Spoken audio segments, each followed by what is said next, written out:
Western writers, I think you're coming out of something and this is good. Ultimately, what this feels like is you are hurt and you're going through a little bit of money conflicts right now. You've skipped a few steps. I just got chills. Woo. But now it feels like almost like a clean break and you're ready to start anew. So let me tell you how I got there. We have the Five of Pentacles, which is about money conflicts. We have the Three of Swords, which is about heartbreak. The Four of Cups, usually about boredom.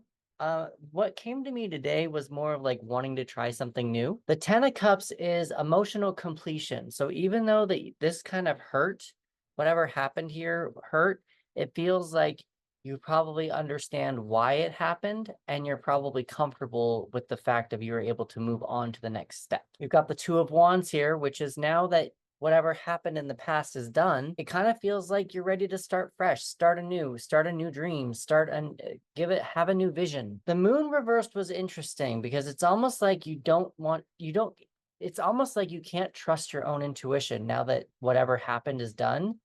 And it's a little scary, but really trust your intuition. This is your most important card. We've got the Three of Pentacles, which is about teamwork. So what I got from that is that based on whatever you experienced just prior, it feels a little bit like you now know who you can trust going forward with your project. We have the Seven of Pentacles reversed, and I actually got more of a take action now. Seven of Pentacles is usually about, it can be taking stock of where you're at, see how much you've grown, being a plant person, what are you growing? But I kind of feel like it almost either feels more like whatever you were growing is gone and it was taken away from you, or take the next step. Just do it. Just do the next thing. And then you have the Queen of Swords, which I wrote down that it probably should be say what you need to say. And the reason why you're not saying what you need to say is because your moon is reversed. Your intuition is telling you to be quiet. Whatever you need to say is probably exactly what you need to say in order to move on to the next step. Like I said, with the money situation, you have the Three of Pentacles, the Five of Pentacles, and the Seven of Pentacles. So it just kind of feels like you're skipping steps with your money, with your project. Pentacles are the material things that we can touch, our health, our body, our money. So it almost feels like you're cutting corners, maybe not making a full purchase, full program, borrowing from somebody else, not phoning it in, but almost like filler. The numbers you should probably pay attention to are 5, 3, 4, 10, 2, 18, 3, 7, 3, 7. I would really pay attention to the number 3 just because it comes up 3 times here. This is a different angle because I did some math wrong and I had to re-record something. So if you add all those numbers up, 6 plus 2 equals 8, which is the strength card, which means you have more strength than you think you have. And it's usually also about calming our inner anxieties, making friends with the king of the jungle.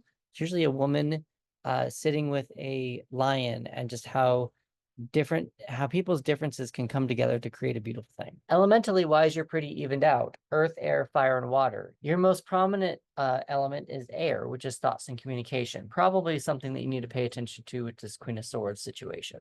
Some astrology homework that you might want to pay attention to is look at Pisces and Neptune. I'm not sure exactly what they're trying to tell you, but Pisces and Neptune are the ones that are associated with the moon. And since the moon is the only major arcana card that came up, that's probably the one that you want to pay attention to. And 18, which is the number of the moon, is a multiple of 3. So again, 3 is coming in. Colors that you might want to pay attention to are green and yellow. And I also pull 3 extra cards. This is bittersweet. I don't know if that means anything to your project, but maybe there's something there that can be a writing prompt. Suit and tie. It says suit and tie. And then the last writing prompt that I have for you is antagonists often have their own ethical code, even if it's misguided. What is the one ethical line your antagonist won't cross?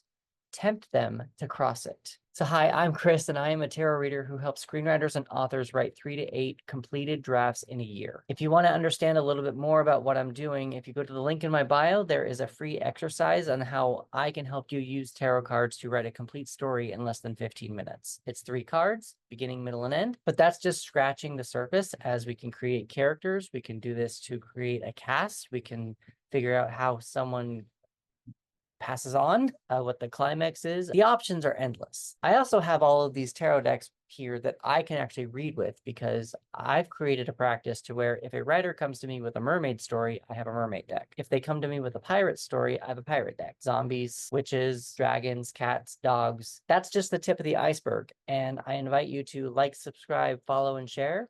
And I'll see you on the next one.